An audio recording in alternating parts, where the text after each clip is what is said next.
is the technology that's stressing me? Yeah, it's everything. It's technology that has led us to the careers that we're in. But some careers I feel like are about to go out of business. Whose fault is that?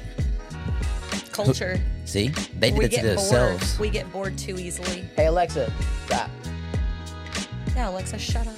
Doggone it. All right, shoot. Now we're podcasting.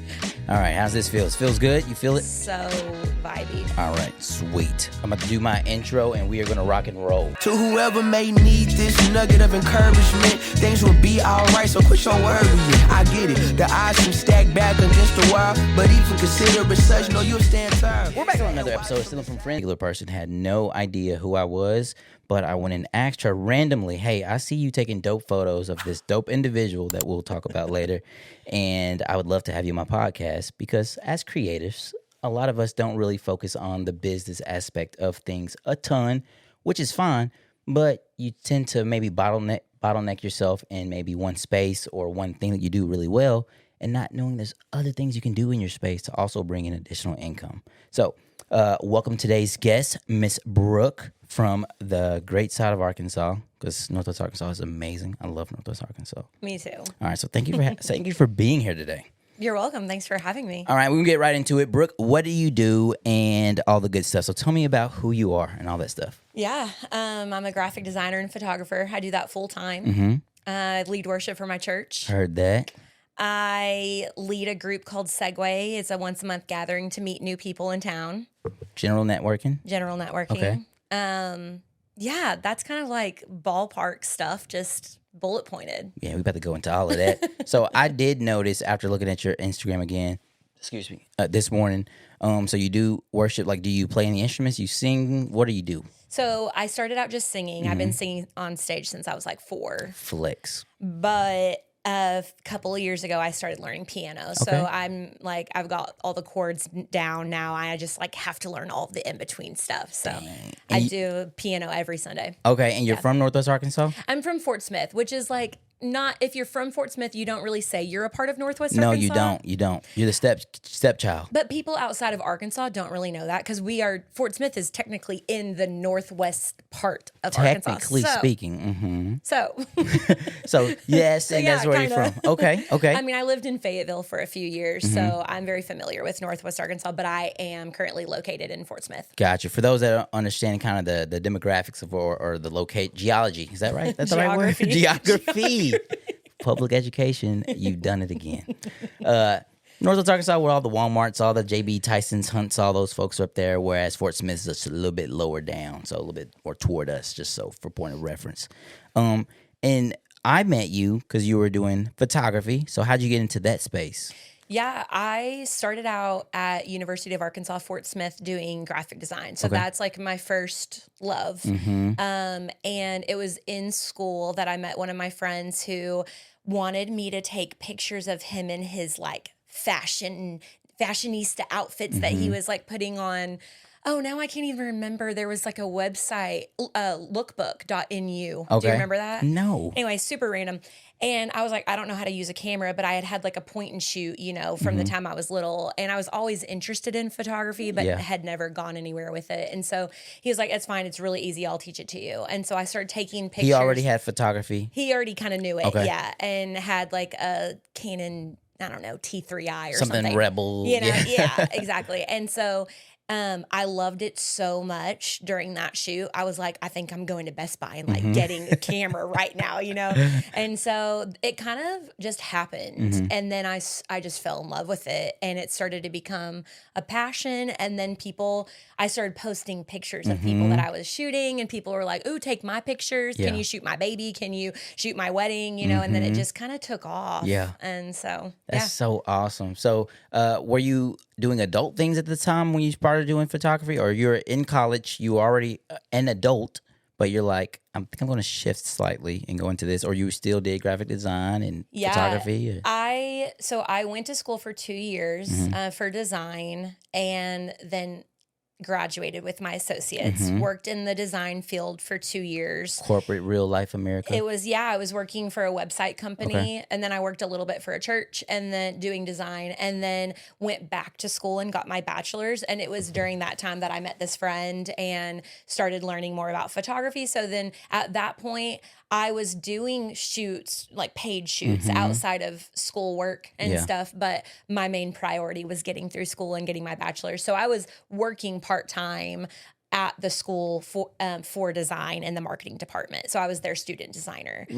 Were you picking up, like, were you doing the business side of the photography that you wanted to build up at that time? Or? Yeah, I mean, it all started there. Like, I had no idea that it would have been something that I would have wanted to pursue long term to do full-time photography. But it was during those moments that I was learning the business side as well. And I didn't even realize I just kind of like fell into it, started figuring it out on my own, and then like asking, my friends who were in photography, and it just kind of happened. And then shortly after that, when I graduated, I moved to Fayetteville and got a job at a startup company. And so I was there, it was a startup. So I was their senior designer and photographer, but it was like my very first like real job after my bachelor's degree. And, it all just kind of slowly progressed into what it's become now, which is full scale. I mean, I'm running everything. But Unsplash had a lot to do with that as well.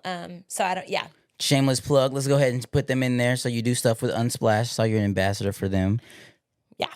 You got anything for us? You got some discounts? Like, what can you give us from all that? Like, being an ambassador, actually, like, it doesn't mean a whole lot other than like, I am a total proponent of Unsplash to everybody, even if you're not a creative, because it has taken over the world with stock photography in such a good way. Like, before I was even a contributor to Unsplash, I was a user. Like, I was downloading photos to use for different projects and stuff.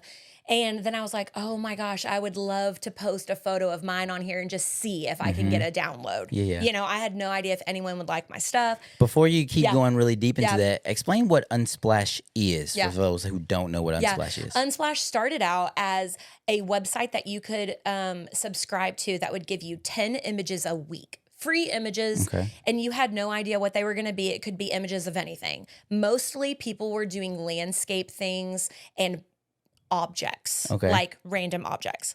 It turned into the leading stock photography site in the world, basically. So now anybody in the world can get free photos to use for personal or commercial use. So stock photography, if you type in like a picture of a girl eating fruit, I mean, it could be anything. And all these pictures are going to pop up from photographers all over the world. Now they have Unsplash Plus, which is a premium subscription where you get access to better photos, more specific photos, because there are creative briefs that are coming out for photographers who are involved. For sure. And so we have paid opportunities now through Unsplash Plus to make money. Yeah. Man. So that's what we're going to be stealing today, y'all. We're talking about other revenue pieces. So we're definitely going to end up kind of coming back into that. So take me back just slightly a little bit more. So we're in Fort Smith. The guy told us, hey, I need you to learn this camera. He showed you the camera. You fell in love with it. But now you're in Fayetteville after doing your bachelor's. You're at a startup. And throughout this entire duration, you're still, taking your weekends or after work to go take photos of babies and dogs and weddings and cats and... Yeah, I was doing a lot of photography for the company. Okay. So on my own time, I was doing pictures of my friends for fun, even for Unsplash, because that was really where my photography career took off. Because once I uploaded that one photo, I realized that people liked my work. And so I was like, I want to be doing creative shoots all the time. So I was doing all of those shoots for free. I would be like, hey, you're cute. Let's take a picture, let's go do a photo shoot. Even if I didn't know them, or like how I got you on my podcast. Exactly. Yeah. And I'm a people person. So I would just be like, hey, there's this site, and people would be like, what? Exactly. What are you posting my pictures to? And there's been a lot of that. But to answer your question, I was doing a lot of that on my weekends, at nights, after work, and just kind of fitting it in when I could. Yeah. But I was also doing, paid shoots for people and. Heard that. So as you're starting up your photography spot, or for folks that are in photography, and then they may dabble on it a little bit here and there, but what can they do to actually start? Because they're at a 9 to 5. Yeah. But they're like, man, I would love to.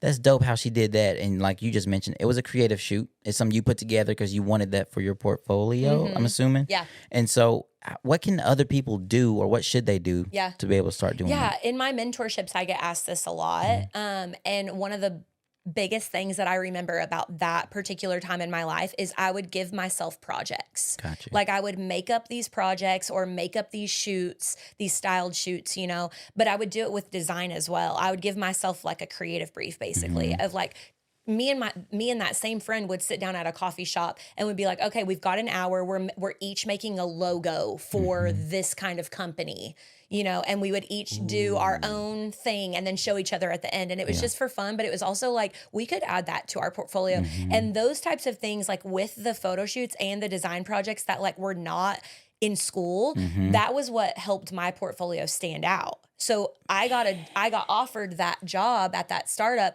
before I even graduated, when they came to the portfolio review, and my portfolio was one of the only ones that had anything outside of school projects. And I wasn't even doing that intentionally. This friend helped me a lot, and so that's why like now I want to help other people do that as well. Like have your portfolio stand out by doing different things, don't just do the kind of normal, the cliche. Exactly. Do you think Instagram is enough of a portfolio for creatives, or should they also have the sites, all the other things? What's your take on that? Instagram and I have like a love-hate relationship because and I say it's because I'm busy, but it's also like, gosh, I don't know if I've never had to market super heavily for my business, because I've just been blessed with like people referring me or whatever. And so I haven't gotten a lot of business from Instagram. Yeah. So I think a lot of it for me personally had been word of mouth. And then just Unsplash also ramped that up for me. But I think if you're just starting out, Instagram is a perfect place to start for your portfolio. I think if we get into a time in the world where social media goes away, I think it's so important to have a website. Absolutely. And so I am definitely fully on board for like having something outside of social media. And for people who, I don't know, you might have a different demographic for your target audience that may not have social media. Exactly. Which is a reality. Absolutely. And people who are looking for senior photography, a guy who isn't super interested about being on social media, but his mom is looking for a photographer and she's looking. So where's she going to go? Facebook. Exactly. Yeah. So I think having an established website is very important. Absolutely. Now, you mentioned one of the things that you've been blessed with was to have word of mouth, and to have something that's that great that makes client A want to tell client Z how great it was working with Brooke. You have to, I would assume, have pretty good customer service and have good vibes as you're out there doing the thing. So do you have any tips for folks to really kind of curate those types of, what would make somebody else also be recommended by word of mouth? Do you have any of those tips you found to be very valuable? I think back to like, if we're talking about specifically photography, at the beginning of my career, I remember it feeling awkward. I'm a people person, so that part necessarily wasn't ever hard for me. Okay. It was posing the people and knowing, like, thinking that I had to do it a certain way, right? But like, if I was telling someone now, I'd be like, let yourself have like time to like go through the creative process during a shoot, because you're not, sometimes you're not getting that idea like right at the beginning, and maybe something's not working, but something else will, but you need to give yourself space to do it. Don't feel like pressured, because then when you feel pressured, you're going to be awkward, and the people are going to pick up on that. Yeah. And that's one thing that is not going to make somebody want to like hire you again. Facts. If you're not making them feel comfortable in a shoot, like, and it's not I would hope it's not a prideful thing for me, but it's like something that I love hearing from my clients. Like, they're like, you made me feel so comfortable. You made me feel like I was a model, and like it was so easy with you and you were so fun to work with. It's like part of that is my personality as well. But part of it is like, I think about me being in their shoes legitimately. Exactly. I hate being in front of the camera. And people don't believe me when I say that. I sure don't believe you. It gives me, like, I'm probably breaking out in hives because like I get so nervous to be on camera. So I think if I was in front of somebody else's camera, like, how would I want to be treated? I want to be told exactly what to do. I want and not in a fake way, but I want to be told that I'm doing a great job, and like give me some relief that it's going okay. Double tap my reassurance. Exactly. Yeah, exactly. Ooh. So those are just a couple of things. For sure. And the client side, the business side, before and after a shoot, being professional, I think is a big thing that people will be drawn back to you. So, responding to texts or emails in a like timely manner. Yeah. What's timely? Like I a week? mean, no. Okay. Absolutely not. Absolutely not. Because think about what you expect from, and maybe that's different for everybody. I know as a creative, I have my phone on me 24/7 unless I'm asleep. You know what I mean? Or unless I'm doing a shoot. For sure. But like there's really no excuse other than like real life happening that like you can't get back to somebody, right. And even if you're waiting or someone's waiting on you to give them a quote, even you could even say like, hey, I'm going to get back to you with a quote in a couple of days, or give them like over communicating, I think is helpful for people to like feel respected because they're going to be giving you money. That makes sense. So it's an investment for sure to them. So invest in it with them is how I kind of think about it professionally. I'm about to take you I kind of want you to go back to when all the business pieces weren't there initially, okay? As a creative, I'm about to give you a little scenario. As a creative, we do this project. We put our blood, sweat, and tears into it. For a videography side of it, I found this dope song. I'm like, what do you mean you don't like this new Diddy soundtrack? All right, so we send it over to the client. And the client tells us those words. It looks good. Oh, I like it. But how do you handle that, or how should creatives handle those things? Because at the end of the day, yes, you are creative. You feel like what you've done is like you've just birthed a new baby Jesus. But now the client is telling you, I kind of want to give that one up for adoption. Let's do a different one. Let's. What else you got? The wrong child. Yeah, I got the wrong baby. That's not my baby there. How do you handle that? How did you handle it? And what would you suggest? I have a lot of thoughts about that. I think at the beginning, I may not have known how to handle that. So I would, I don't even know the word, but I would do anything for my clients, right? Like, which I still have a mindset of like, I want to make my client happy. Absolutely. Just like I did back then. Back then, without the business tools that I have now, it would have looked different. Yeah. Because I don't think I would have set any boundaries for what that would have looked like. In regards like your style, your... In regards to a lot of different things, because like if it depends on how I would have started that conversation for the project, right? Initially, before you go to the computer, before you take the photo shoot, before you do a video, before you do anything, you should be having multiple conversations with your clients. To brainstorm, get ideas of what, like I always ask like at the bare minimum to get like a Pinterest board of like inspiration of things that they like, things that they don't like. Because I'm like, I want to see where your brain goes of like what you're drawn to versus what you're not to give me a little bit of like a, foundation if they're not sure. Because some people will be like, oh, I trust you, do whatever you want. But then they're not going to like it. Right. Because art is subjective. That's right. So a big thing is I would say not to take it personally, which is hard to do. Absolutely. Because like you're saying, it's your baby. It's your style. It's what you've put your blood, sweat, and tears into. I done paid $15 for this or I guess for photography, preset. Y'all call them presets? Presets, yeah. I spent my $12 on this preset. What do you mean you don't like this? But that happens, you know. But there's another part of that of if you're communicating before your project starts, during your project, they've seen your portfolio. They know what to expect, right? It's managing expectations before. So then when you're giving your deliverables, they should not be surprised at what they're getting. You know what I mean? Absolutely. Like if there's any layer of surprise to that, it should only be like, oh my gosh, you blew it out of the water. Like, you know, because they already knew what you're capable of. They already knew what to expect with what they were going to get back. And so, yeah, I think it's a lot about, which is a general rule in life, like communicate. Yeah. Like it's not that hard. So, but would you say I need to put myself in a box or contain myself in a way? Like, with your style? Yeah. Let's say I'm more of a black and white photographer, or I shoot more light and airy or more moody. Do I, even though as photographers and, you know, creatives, we can do all of those different aspects, but maybe you just don't love it because maybe it changes your process up slightly.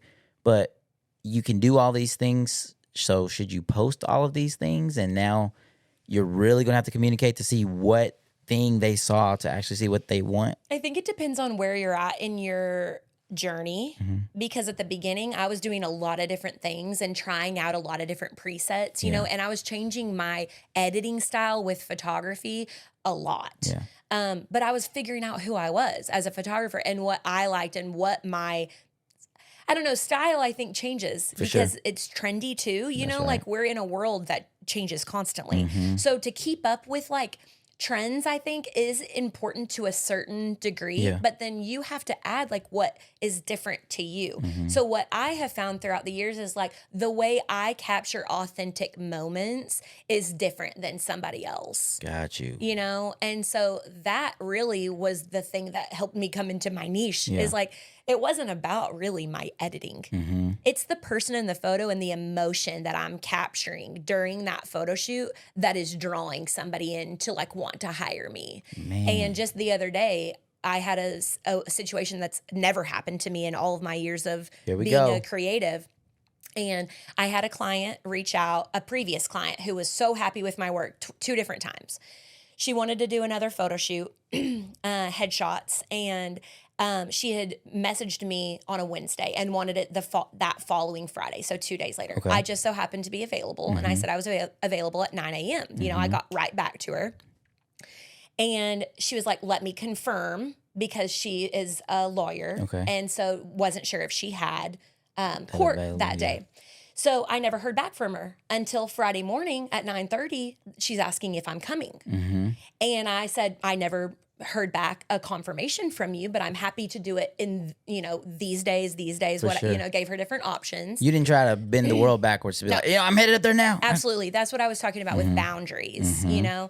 And so that same day, she posts to her social media that she's looking for a photographer immediately. So she finds somebody else to take her photos.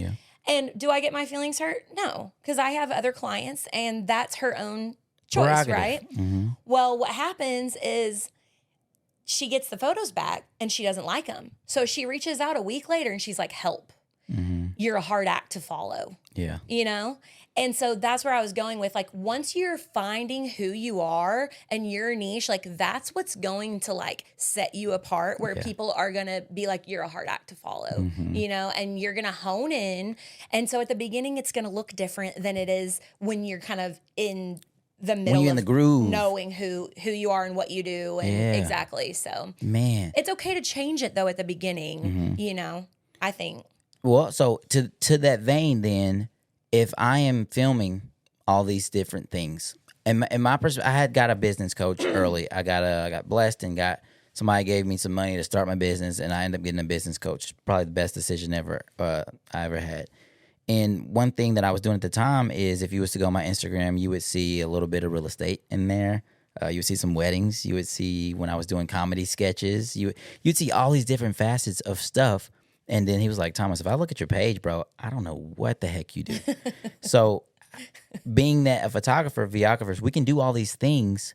Do you think it's as important to niche down, or should you niche to a certain thing or only show a certain thing? No, I think as a creative, it's amazing to be able to be multifaceted. I think I learned that back in my last 2 years of college, that what set me apart as a designer was that I also knew photography and a little amateur videography, right? So if someone was going to hire me, they get more for their money. That's right. You know? So I think it's if you have a website, if you have a social media page that you're marketing to, of showing people who you are, like if someone's looking from the outside, they should be able to figure out what you do. So it's clearly communicating, this is what I do. I am a marketing agency and I do photography, design, social media, videography, like listing out whatever it is, you know, and showcasing those things. It's like, no, you don't have to just be you can, if you want to just be a photographer, just be a photographer. But if you have multiple things that you're good at and you want to, like for me, I have a personality where I like to switch things up. And that's what I love about being a creative, because every day can look different, you know, and it's not like boring. Dang. So and then also you mentioned earlier, you personally, you don't use Instagram as more of your sizzle reel to show stuff. You more so use for like just your personal, or if you had a dope shoot, you'd put that on there. Is that right?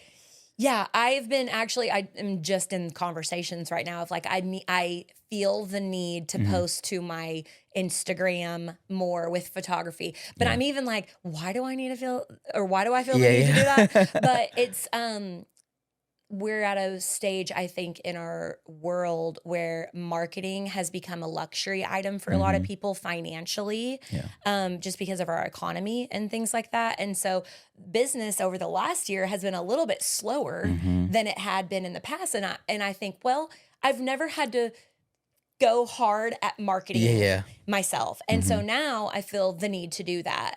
And I want to see if it actually works, if I really put the time in to do it. So I'm kind of in a new wave right now of like, I'm probably going to be like utilizing that a little bit more. But in years past, yes, I've gone through ebbs and flows where I'll post consistently and then some. It's another job. It really is a full-time job. People don't get that. For real. Figuring out how the feed needs to look and like. Especially from y'all, like photographers that are really goated, and if they got a dope aesthetic, typically I'm either seeing that they are on social media and their aesthetic is just like, wow, it's just dope. Well, and I wonder if like on this part of the podcast, you can do like a little scroll of like my tributary studio. Absolutely. Because you can see that over the last couple of years have tried to like incorporate design and photography in a really aesthetically pleasing way. And so it's like I'm posting pictures that I've taken, but I'm also posting logos I've done, or, you know, trying to figure out how to post like a website that I've done or quotes about design, you know, and kind of utilizing social media in a different way. And so it's a full-time job. A lot of strategy. I was about to say kudos to you, because one of the things I tell people all the time, because obviously because we take photos and videos of homes and then videos of agents, we'll always get their onesie twosies. Hey, do you do kids photography or seniors? And I tell people this all the time. I was like, I don't have the eye for photography, bro. And then they'll see some stuff. I just can't say, all right, Miss Brooke, I just need you to turn your head this way. Okay, and pow. But you don't do that. Capacity for that. I don't just even know if I have the eye to do it. Like I'll take it back and or I'll show a client after a small iteration. Like if I'm doing headshots in the studio, it's completely fine.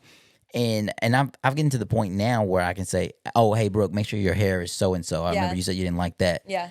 But if I'm out and about, like if an agent is shooting out at a house and we're doing outside the studio stuff, my anxiety goes up just slightly. Yeah. Because I'm like, this is turning into more of a actual styled shoot at this point. And I'm like, well, when people are involved, it adds another layer of that for sure. Yeah. And especially trying to make people feel comfortable. But do you got some tips? Like if you could say, hey, here's the 3 things you need to do when you're posing a person, or you don't necessarily do that whole structured pose. Yeah. I would say let Pinterest be like your best friend. Okay. Don't use Pinterest or Instagram as like, I think we've gotten into the groove of just totally comparing ourselves to everybody else, right? Yeah. Which is like normal. It's human. But instead of comparing yourself when you're seeing other photographers, like let it be something that you can use as a resource. Gotcha. So I would say using other photographers as a resource and like copy their poses. Like that's okay to do. I have done that Or steal it, baby. so many times. Like, yeah, steal it from your friends. Exactly. I love that. See, I did that. I did. See, I did I know, that. shameless plug. I love it. But yeah, I use Pinterest and Instagram to this day to look for new poses. If I'm But kind of. how are you using it? You're like, do this. Oh, sometimes. Okay. Sometimes I'll screenshot things from Instagram and be like, hey, like I'm going to use you guys as a guinea pig today. I'm going to try a couple new poses. Are you guys okay with that? And they'll be like, oh, absolutely. Yeah. Like we'll do whatever. Well, to be honest, you just made it feel like I couldn't say no anyway. You just brought the energy anyway. And that's, again, it's like communicating. Yeah. It's how you if you come at it kind of like, oh, I don't really know what I'm doing, so I screenshotted this thing and we're gonna try. It's you guys like think about that makes this? them feel like nervous and weird, rather than it just being like this thing that's fun and new, and we're trying something new together and it's gonna be really cool. And so I'll like show them and be like, this is where his hand's at. Like we're gonna play around and see what fits for you guys. Okay. And so I would say that that's like a big part of that. Yeah. Do you do any pre-gaming for a shoot? Like, do you feel like you have to do all this pre-production? Not the tequila, not shout out to Don Julio. But do you feel like you have to do any of these major prepping before shoots? Major prepping, no. I think it's more because as I've matured and also just, I don't even know, just my experience, I guess, I don't get necessarily nervous before a shoot, so I don't feel like I have to prepare for my skill, but I'm preparing mentally. Okay. So mentally and physically to be there sometimes is a bit of like I have more anxiety as a 34-year-old, than I did in my 20s, or. Don't point at me. I'm not 20. I'm 32. Like, no, I'm just saying in general, like, and so like I have certain like music that I'll listen to before or do, I don't know, just like breathe before, or things like that. Because your process doesn't necessarily change. You're doing the same thing you normally do. Well, and preparation goes into like choosing a location, communicating to that. If there is a location that is not out in nature that I have to like communicate to someone, making sure those things are like done way beforehand, like not the day of, communicating to my clients about where we're shooting and what time, and even keeping them informed when I've left my house, hey, I'll see you guys in 20 minutes. Like, whatever that looks like. But so those are the things that I do now. Before, I think I probably would have, or not probably, I would have spent time on Instagram and Pinterest, even up to like right before my shoot, looking at poses or, things to just like prepare for my skill or like, I don't know, but also, I mean, preparing is just like physical preparing for like making sure your batteries are charged and making sure you have plenty of memory cards. Like, what if your memory card just like totally, poops out on you? Then what? Girl, hey, what's today? Friday? The 13th. Oh, Friday the 13th. Ooh, now, you put two and two together in my head now. That's going to be in the back of my mind now. Tuesday, I was in a place called Flippin', Arkansas. Have you heard of that? No. It's up like by Mountain Home, Mountain View, up on that side of town. Obviously, from my home in Bryant to Flippin' was 3 hours and 7 minutes. Oh, wow. And I usually prep here before I leave, especially if I'm going to go home and just drive straight there. I get all the way there, 0 SD cards, not a micro, not nothing. I'm like, was there a Best Buy? There was a Walmart? a Dollar General. Did they have any SD They cards? did. No They did. They had way. 2 SD. Oh my gosh! Shout out to Dollar General. They had 2. That's a 32. miracle from Jesus, Dude. I was like, woo! That's crazy. And it was micro SD that had the. He was like, well, we only have the small ones. I was like, let me just see the box, because I'm like, all right, my camera clearly didn't just take micros, right? And it had the little slot. There was nothing in my truck. I was like, I know I could have dropped an SD card around this truck somewhere. Well, nothing. I was like, hey, you mind if I go to the Dollar General and just go, I need to grab something to drink real quick? And she's like, yeah, if it's right up the road. It's like 20 minutes up the road. What would you have done? I've done that before on Really? a few actual real estate shoots, and I've gotten really, really goated with my cell phone. Really, like I've left my tripod sometimes, and I would have to use just my gimbal to Yeah. hold stable. Yeah. I'm pretty resourceful and Yeah. innovative, but like my other guy Edwin, I don't want to put him in those situations to experience that, but I do. Like I want you to learn to be resourceful. Yeah. But I don't want you to have to do it at That the way. expensive. Yeah. Man, Right. so I just always like double pre-prep now, Yeah. and I'm like, all Yeah. right, gotta do my checks. Like I did with weddings, I'd lay all my stuff out. Yeah. Now I'm like, all right, You just well, have like a checklist, and eventually it just becomes like a natural kind of Second second nature. thing. Yeah. exactly. Now with doing photography, like you mentioned, unless you're doing this active marketing on Instagram or social media, wherever your platform is, you're going to still need to generate business, and if not business, other ways to generate revenue.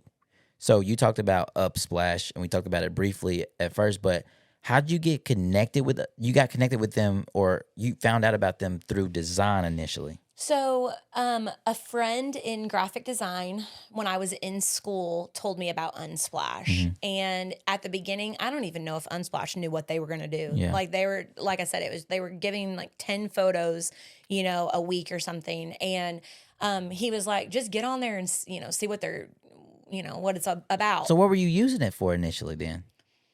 To see what stock photography like photos they just would have, getting the like randos. random, because we would try to find all of the like more authentic stock photos for like school projects, Okay.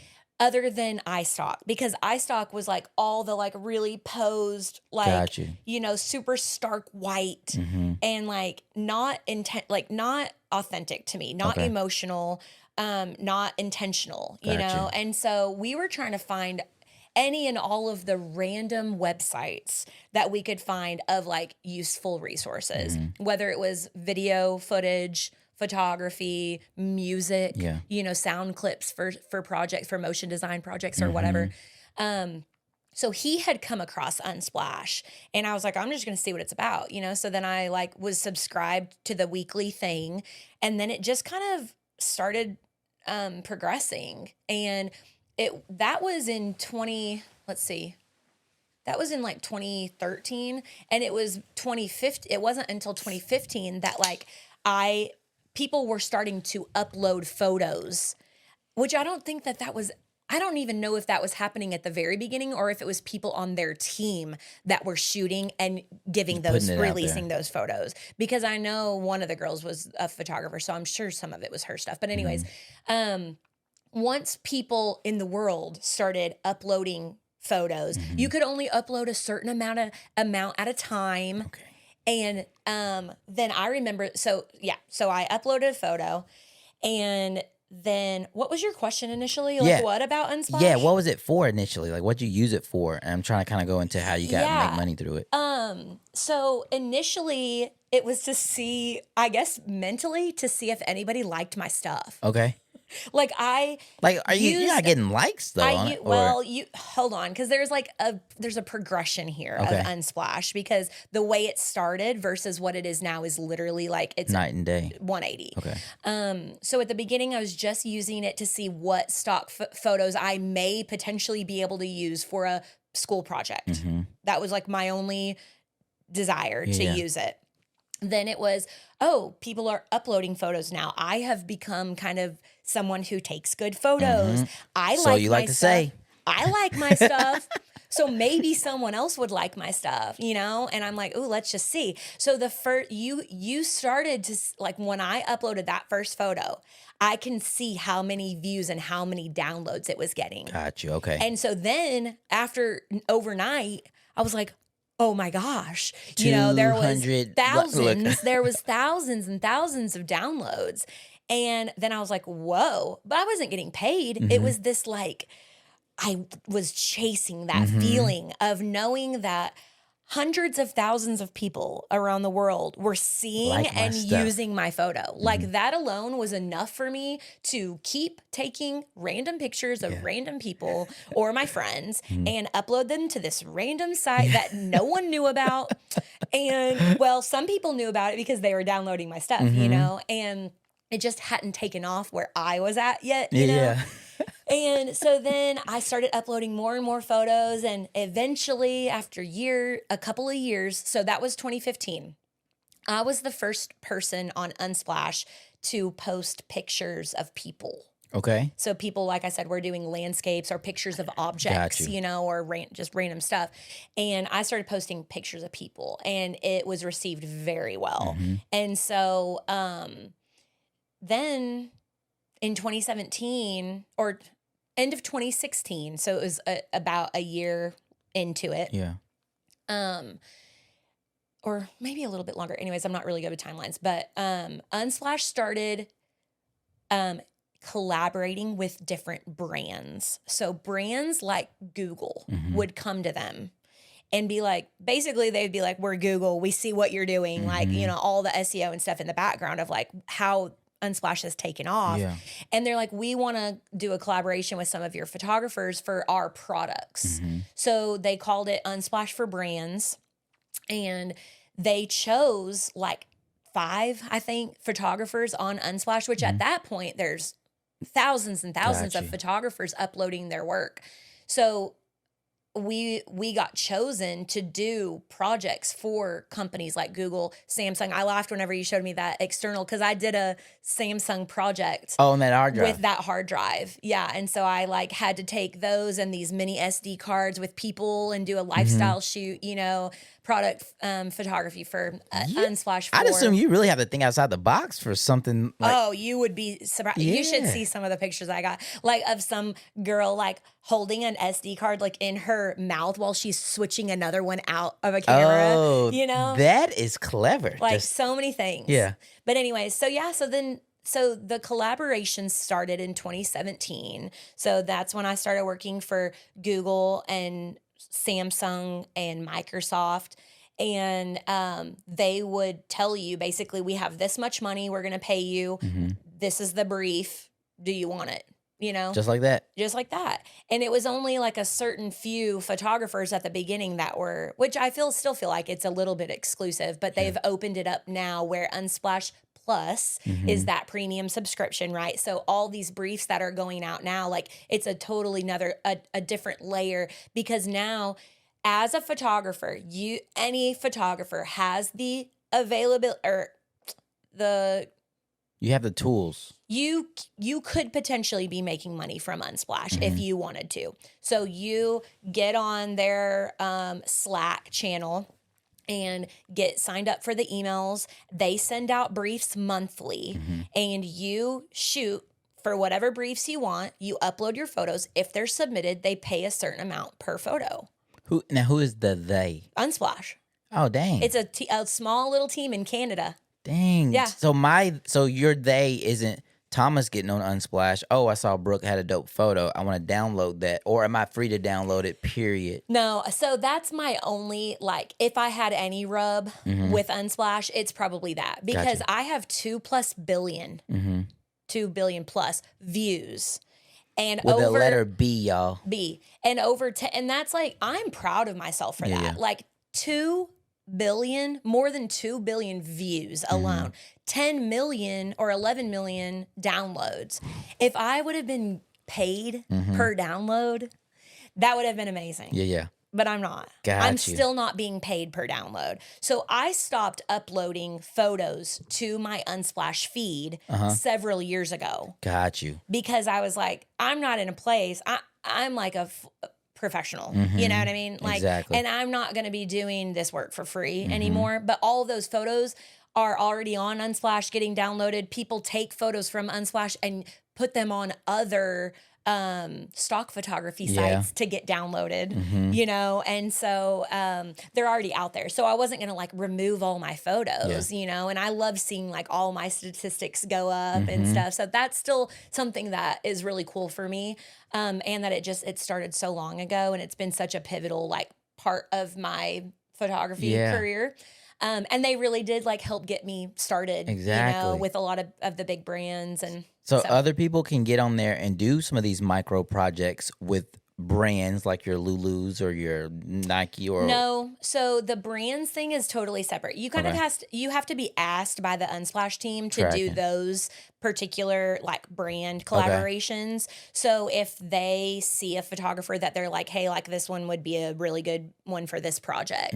But the briefs that they send out monthly are like in a studio or holiday. Yeah. You know, very like general briefs, and it's not for a brand. They're just general stock photos that you would be taking that would fit that brief, and they have like some examples of like photos in there of stuff that they're looking for, you know. Okay, so the brands part is different from the briefs. Okay, so unless y'all goated like Brooke, they ain't even gonna talk to y'all about the brands.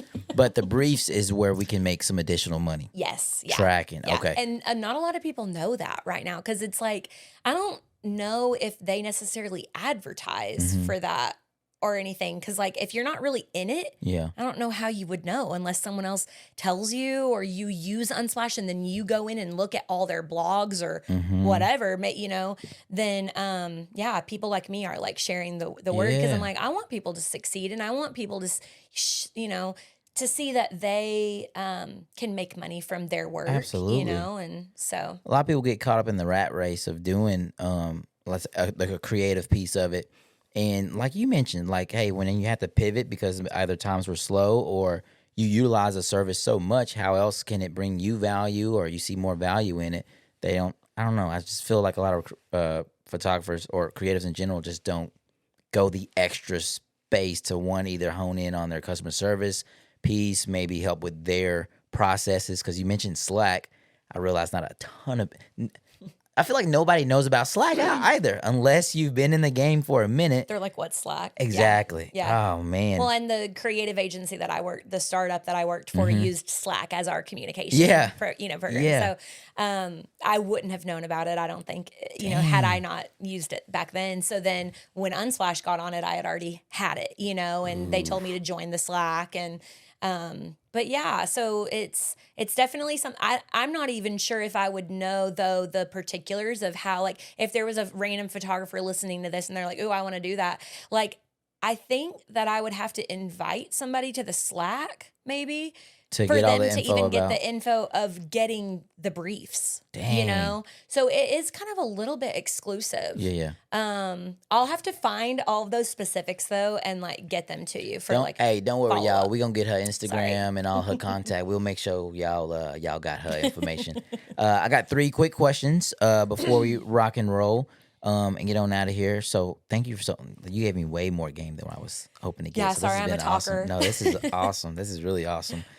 First question, new photographer starting to get in. One of the questions that I got on my, I think it was YouTube, shout out to whoever you were on there. But how do I know what to price and package my stuff? How do I know what to price and what to put in the package? As general as that is I wanted to give it to you because you're a photographer. Yeah. I just, on the way here from Fort Smith to Little Rock, like called the friend who got me started in photography and was asking him about this kind of stuff too, because I feel like it depends on the location of where you're at, which sucks. Yeah. Because, for instance, Unsplash just reached out again and wants me to do this project for a hair product company, right? And that company is like, we're giving you $3,000 for 25 images. 25 images.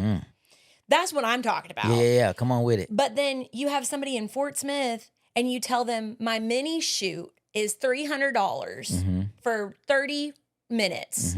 And you're going to get over 100 images, which not a ton of photographers do for a mini shoot. I tend to overshoot, which is just how I work. Yeah. Every photographer's different, right? And so for me, I tell them that and they like, $300, you know? And I'm like, but that is the world we're living in of being in a small town versus being somewhere even an hour away like Fayetteville or Bentonville, you know? So it depends on where you're at.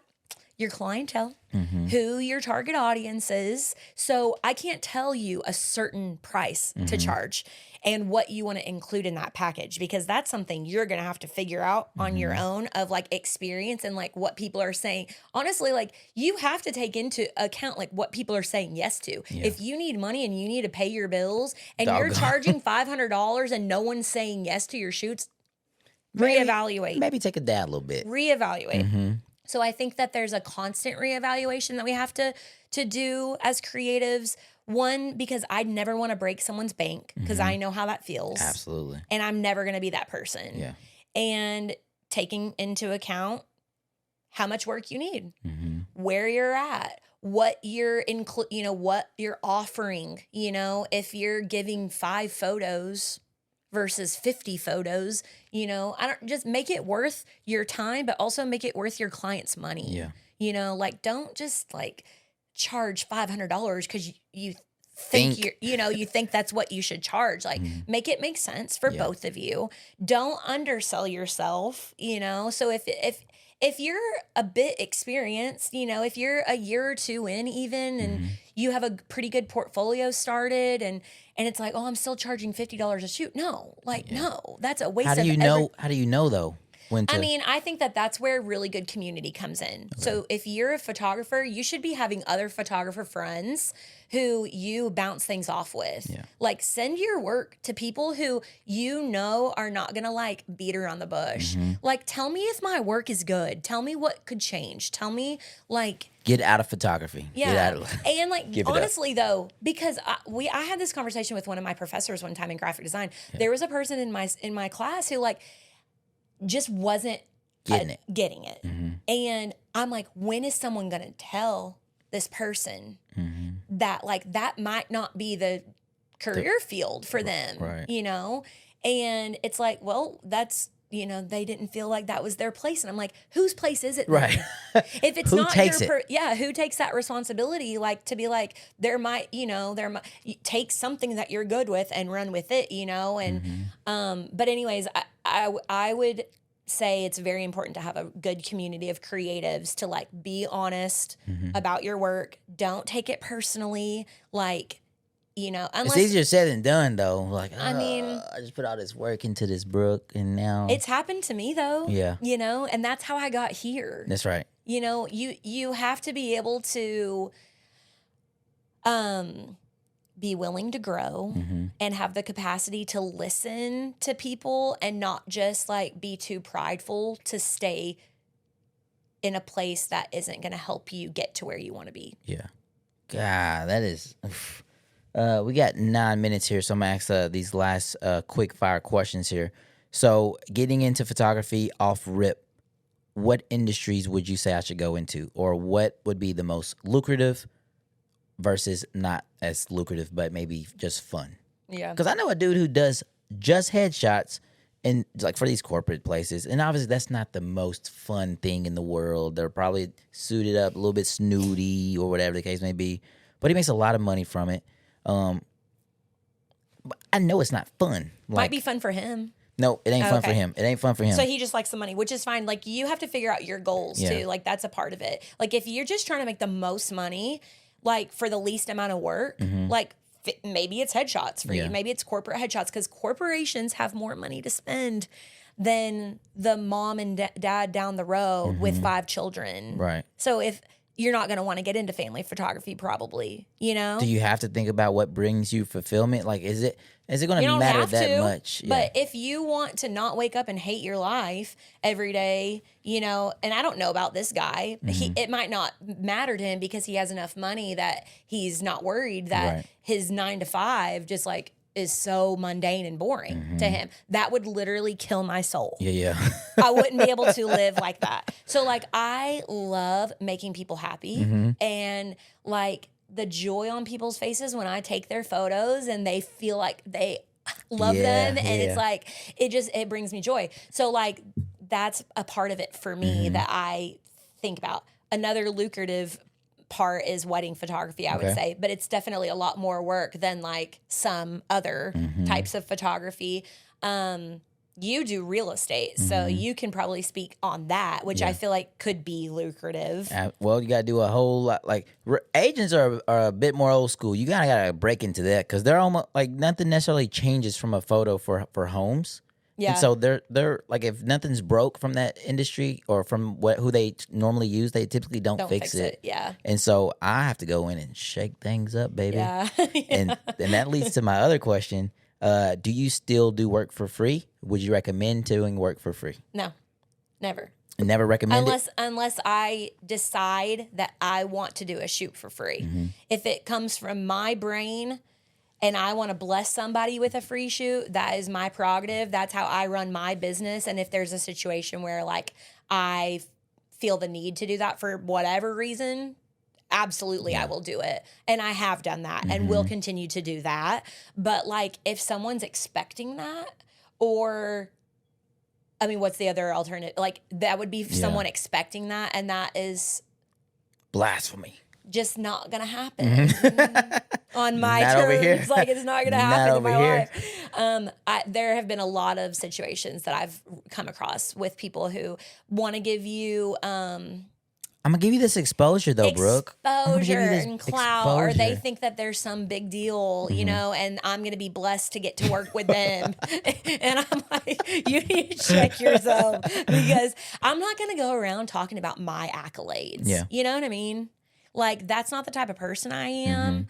And I don't want to work with people who expect things like that from other creatives. Yeah. I think it's disrespectful, So to be honest. So you're saying getting paid in exposure shouldn't be a thing? Absolutely not. When does that make sense to do it for free though? I did that at the beginning because I was just starting. Okay. And I said yes to everything, which now looking back, I don't regret. No doubt. I would do that again, same way I did it, because I didn't know anything. Exactly. At the time. So I wanted to soak up anything that I could. I wanted to learn everything from other creatives. I would go ask other photographers to go with them on shoots and shoot for free. That's a plug, you know, yeah. like, and I mean, I did so much. I would just go and ask random corporations too to take pictures, and I would offer to do it for free. I was just starting out, you know, and if they're looking for some free photos, it's like hard to say no to. Exactly. You know, so if you're building your portfolio, absolutely do that. I think it makes sense in that time of life. Perfect. And then for my last two questions here, so you primarily shoot. We talked about this earlier. You primarily shoot natural. I do shoot natural light. Shoot natural. Yeah, 90% of the time. What should somebody is it because you didn't have the money initially to get all the extra fancy stuff, or you just like the look of that? And what should somebody consider one versus the other, studio or light flash or whatever? I think there's benefits to having both. Okay. I think it started out as a personal preference because, and this isn't like a diss to studio photography is amazing. Yeah. Like so amazing. You can do a ton in a studio. I didn't have the money at the beginning to have a studio set up, you know, lights and all the things. It's expensive. Right, no doubt. And to have a space to do that, I still don't have my own space, you know, to do that kind of stuff. So I wouldn't be able to if I wanted to. So I would rent out from a studio if I ever needed to do a studio shoot, which still makes sense for where I'm at. Yeah. I also, personal preference, again, it's nothing against studio photography because, again, I love it. But to me, where I shine is bringing people in the elements, and it fits the emotive photography that I shoot. Ooh, that's a college word. What was that word? Emotive? Emotive. It's just like, you know, it's It fits the... it's bringing out emotion. Okay. Right. So like the photography that I want to, like, that's a goal of mine, right? Is like, I want someone to see photos that I take and like feel something. Maybe like, dang, I want girl. them to feel something. I want them to feel in love, or I want them to feel really good about themselves, or, you know, feel bright or whatever, feel moody. Like there's so many emotions, you know, that you can portray in a photo. And I feel best that I can get those types of emotions out in the elements. Yeah. For some reason. That's just how it's been So All right, I'm about to hit you with your last one, which is a doozy, and I'm gonna give you every bit of 2 seconds to think about how you're gonna answer this. Let me know when you are ready. oh no. Just let me know when you're ready. Well, I don't even know the question. I know you don't. Oh, then I'm ready. Oh, say less. All right, so let's say a family sees a photographer online. A lot of the photographers or a lot of the talent or subjects, clients that this particular photographer captures are of one demographic. And they're like, they may like her style or whatever, but what I tried to make it corporate. I'm not even gonna make it corporate. All right, so I got a female photographer. She's dope. She's goated. But most of the people that she shoot, because of her location, are all white people. And the preset she used, really bright and airy, looks really nice, looks amazing. But let's say there's a black family that sees that and they can't necessarily Relate. Correct. Yeah. And they may love her as a person because maybe she pushes out other content. Like, oh, she is so nice, so fun, so personable. But I don't see anything there. Yeah. What can someone do to show that they can also portray that? Because skin tones are different and all this other stuff. But That's a big conversation. I have a lot of thoughts on that would not fit into like 4 minutes. Yeah. But this is a bigger conversation for like outside of just the creative world. Gotcha. Because I am not going to shoot a black family just to have a token A black on family my portfolio, yeah. This is the same thing in church. I'm not going to hire it's where your heart is, right? I want to shoot people. yeah. I want to portray and capture people's love. Like that doesn't Yeah. look one way. Right. That looks multi different like ways. And that is, and I don't know your friend. For sure. And that's not No, a this is judgment. just more It's not scenario. a judgment for like that one person. I would say that seems to me to be a reflection of your life, like your life. Got you. Break How that down. you live your life, right? So like if Do all it. of your friends look the same and act the same and talk the same and do the same things, like I just don't think that that's how we were meant to live life. For sure. But I think that that's touchy for some people. No doubt. And I think, yeah, I just think I want to in photography, I want to showcase people across the board. Yeah. And I think that we should be doing that. Preach to the choir. So, Few fun things about you. So somebody seeing this and they just like, you know what? She's an okay person, but this is really why I decided to work with Brooke. A couple of things you mentioned that we both have in common is karaoke. I love karaoke. You said you're halfway decent, Just a but you little. also sing. So that's people that sing in karaoke, people that can actually You're sing. part of the problem. They should not be doing no karaoke. Then I don't. what am I supposed to do? You can sing I'm on just supposed Sundays. To sit there and listen and watch people have fun You doing should karaoke. be happy that we are not doing as great. I'm as gonna you be do. I'm gonna be in the middle of it, having fun with everybody. You're just like, that's not even a G minor. They so went A flat on that. Ugh. I would not be able to even do that. No. So, what do you do for fun when you're not capturing families and photos and things? Yeah, I do a lot of karaoke, like Okay. weekly. Okay. So, like we have a karaoke crew that like goes around. So that is a big part of my life. And then, I mean, I love to watch movies. I love riding motorcycles. Legit? Yeah. You want to buy one? I got one. I have one. Yeah. I'm actually trying to sell it. Me too. I like to do a lot of different things. I'm like the one that's like always down for an adventure. So I'll do a lot of things like hike or go to the lake. Yeah, I'm just down for whatever, really. Heard that. Are you always bringing your camera on with you when you go out and do stuff? Really? Okay, so you separate. Like, I used to do that. hey, yeah. Brooke, you can bring your camera. No, yeah, like now if people like, I'm like, no, if you want to do a photo shoot, we'll have to like schedule it. Like this is my night for fun. Yeah. But I am the one that will like capture things even like on my phone. For sure. Like I do take a lot of pictures and videos on my phone because I like to have memories, No you doubt. know, and things like of what I'm doing. So Heard that. And where can somebody go and find to either maybe get in contact with you to just schedule? Like, do you do consultations or what do you do to? Or when at this point are people booking you knowing they want to book Brooke? Like, I mean, it depends on the person. If somebody doesn't really know me and they wanted to like chat, I would love to have a conversation. So I would feel free. I mean, I would tell anybody to feel free to call me. My website is tributarystudio.co. I'm also on social media, Instagram, Facebook, Tributary Studio. And she checks her DMs, y'all. She checks her DMs. So do. And call me or just send me a DM or a text, email. It's all on there. So my personal Instagram is Brooke Ann Cagle. So heard that. And then last point, if you can give one tidbit of advice for any creative just starting out in this space, and I would love for you to just talk to them directly there. What advice would you give them? Any creative. Oh, that's a hard one because if you're starting out, I feel like you have a lot of fear, and I would say don't fear anything. Just do what you want to do and have fun with it and figure it out as you go. And you don't have to have everything figured out right at the beginning. So take your time, give yourself grace to figure it out one day at a time, and you'll do big things. Man, I appreciate you being here, Brooke. And so weirdly, she was talking about how you can do the free thing to just go and just, as you're starting out doing the stuff, to just ask folks like, hey, we don't have to Jeffrey Dahmer the situation, because you're doing photography. Yeah, don't be weird about it. But hey, I got this thing. I want to do this thing, and I think you'd be a great fit for this thing.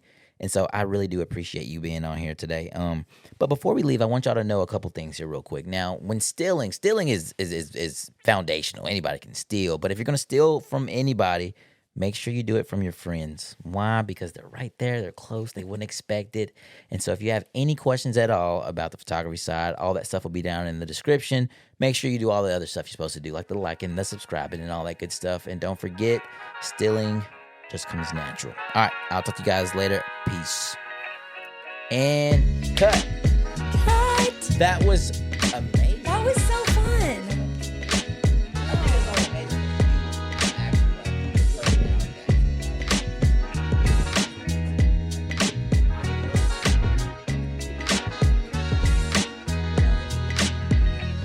To whoever may need this nugget of encouragement, things will be alright, so quit your worrying. I get it, the odds seem stacked back against the wall, but even consider it such, no, you'll stand tall.